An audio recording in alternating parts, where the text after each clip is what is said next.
testando aí a qualidade do S21 FE. Vocês podem conferir que as imagens são bem fiéis. Então, testando as câmeras do S21 FE. As cores são bem mais vivas, bem mais nítidas. Vocês aí podem perceber em comparação a outros celulares. A Samsung mantém esse padrão de ter as cores mais vivas, né? O HDR ali está bem no alto mesmo. Então é um aparelho que realmente tem uma qualidade incrível.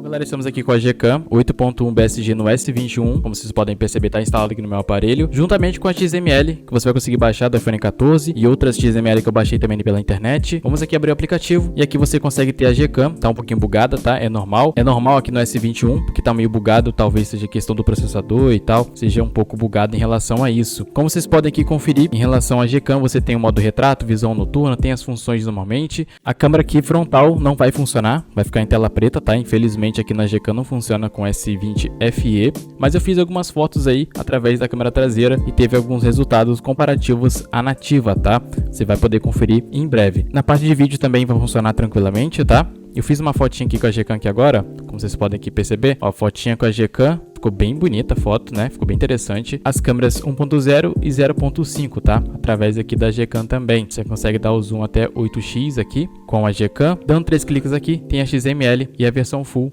iPhone 14. É a melhor versão que você vai poder colocar aqui na Gcam do S21, beleza? Agora vamos comparar então entre a Gcam, câmera modificada, com o aplicativo de câmera do S21.